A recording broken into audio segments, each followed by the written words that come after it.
सामने इसकी ट्रिक लेकर उपस्थित हुआ हूँ। तो आप मेरे साथ वीडियो के अंत तक बने रहिए और आप पाएंगे कि वीडियो के अंत में आपको सभी अनुच्छेद याद हो गए।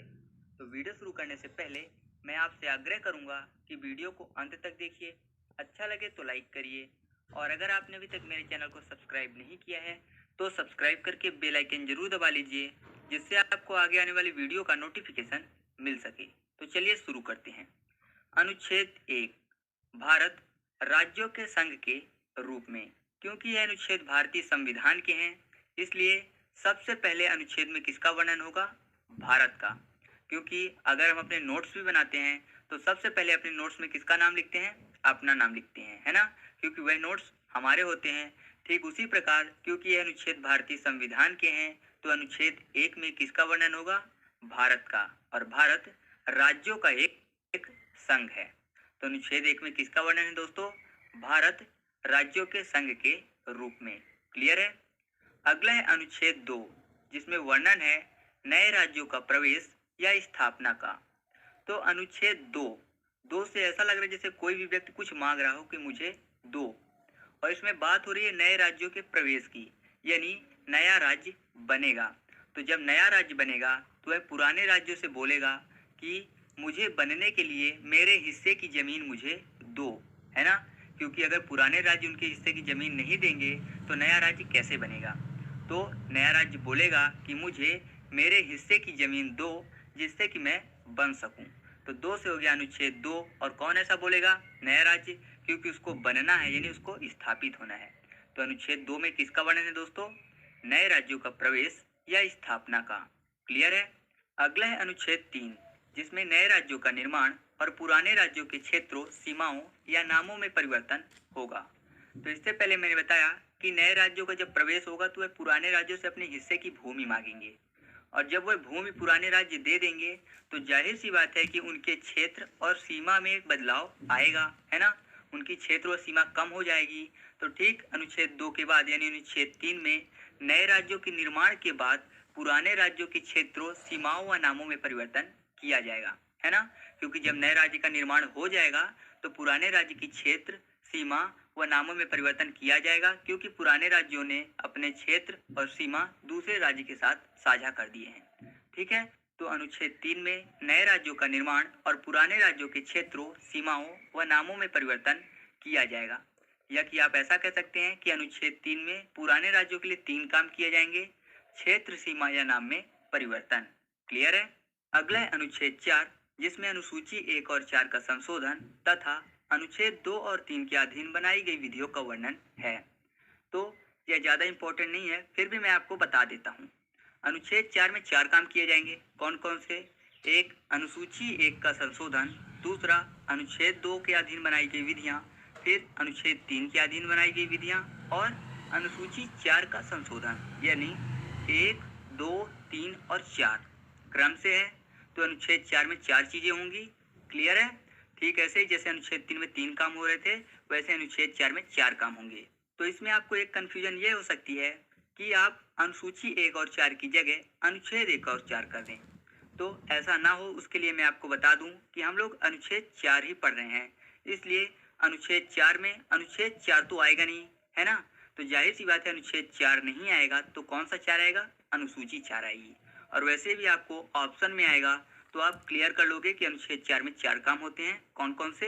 अनुसूची 1 और 4 का संशोधन तथा अनुच्छेद 2 और 3 के अधीन बनाई गई विधियों का वर्णन। क्लियर है? अगला है अनुच्छेद 5, जिसमें संविधान के प्रारंभ पर नागरिकता का वर्णन है। तो नागरिकता में एक शब्द छुपा हुआ है, नाग। और जो नाग होते हैं वह पंचमुखी होते हैं। आपने कभी ऐसा नहीं सुना होगा कि नाग 3 मुखी हैं या कि 6 मुखी हैं या कि 7 मुखी हैं। आपने ज्यादा से ज्यादा यही सुना होगा कि जो नाग होते हैं वह पंचमुखी होते हैं।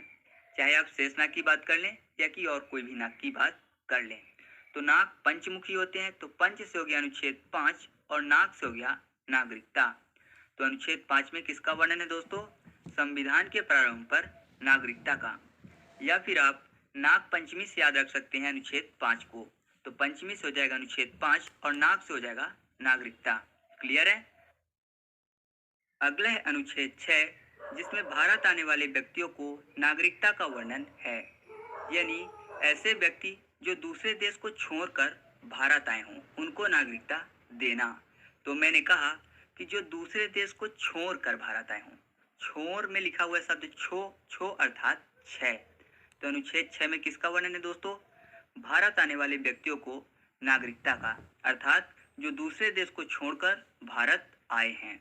अगला है अनुच्छेद 7, जिसमें पाकिस्तान जाने वाले कुछ व्यक्तियों को नागरिकता का वर्णन है, यानी ऐसे व्यक्ति जो आज़ादी के समय भारत के साथ नहीं खड़े थे और पाकिस्तान के साथ चले गए थे, है ना। तो मैंने कहा कि वह व्यक्ति जो कि आज़ादी के समय भारत के साथ नहीं खड़े थे। तो 7 से हो गया 7 अर्थात अनुच्छेद 7। तो अनुच्छेद 7 में किसका वर्णन है दोस्तों? पाकिस्तान जाने वाले व्यक्तियों को नागरिकता, अर्थात वह व्यक्ति जो कि भारत के साथ नहीं खड़े थे। क्लियर है? अगला है अनुच्छेद 8, जिसमें भारत के बाहर रहने वाले व्यक्तियों को नागरिकता का वर्णन है, यानी वह व्यक्ति जो कि विदेशों में रहते हैं लेकिन हैं भारत के। तो हम ऐसा कह सकते हैं कि उनका हाथ हमारे हाथों में तो है लेकिन वह हमारे साथ नहीं रहते, है ना। क्योंकि वह हमारे अपने हैं तो उनका हाथ हमारे हाथों में तो रहता है लेकिन वह हमारे साथ नहीं रहते। तो हाथ से हो गया 8 अर्थात अनुच्छेद 8। तो अनुच्छेद 8 में किसका वर्णन है दोस्तों? भारत के बाहर रहने वाले व्यक्तियों को नागरिकता का। क्लियर है? अगला है अनुच्छेद 9, जिसमें वर्णन है विदेशी राज्य की नागरिकता लेने पर नागरिकता का ना होना। ना होना यानी नागरिकता का नहीं दिया जाना। नहीं फॉर नो, और नो से मिलता जुलता शब्द है अनुच्छेद 9। तो अनुच्छेद 9 में किसका वर्णन है दोस्तों? नागरिकता का ना होना, अर्थात विदेशी राज्य की नागरिकता लेने पर नागरिकता का समाप्त कर दिया जाना। क्लियर है? No for now. अगला है अनुच्छेद 10, जिसमें नागरिकता के अधिकारों का बना रहना वर्णित है। तो 10 से एक मिलता जुलता शब्द है दास। अगर कोई भी व्यक्ति दूसरे व्यक्ति को दास बना लेता है तो जाहिर सी बात है कि सामने वाले व्यक्ति की नागरिकता छिन जाती है ना। वह दुनिया से अनजान हो जाता है। अगर वह दूसरे देश में गया और उसको किसी ने दास बना लिया तो जाहिर सी बात है कि उसकी जो नागरिकता है वह छिन जाती है ना। तो दास से हो गया अनुच्छेद 10, और नागरिकता का अधिकार छिन जाता है तो नागरिकता के अधिकार से हो गया नागरिकता के अधिकार का बना रहना। अर्थात हम ऐसा कह सकते हैं कि किसी को दास बनाने पर भी नागरिकता के अधिकार का बना रहना जरूरी है। अगला है अनुच्छेद 11, जिसमें वर्णन है संसद द्वारा नागरिकता के अधिकार का विधि द्वारा विनिमय। तो विनिमय का मतलब होता है लेन देन, यानी एक हाथ से कोई चीज दो और एक हाथ से कोई चीज लो, अर्थात एक हाथ दो और एक हाथ लो, यही कहलाता है विनिमय। तो 1 और 1 से हो गया 11 और यह विनिमय कहलाता है। तो विनिमय से हो गया संसद द्वारा नागरिकता के अधिकार का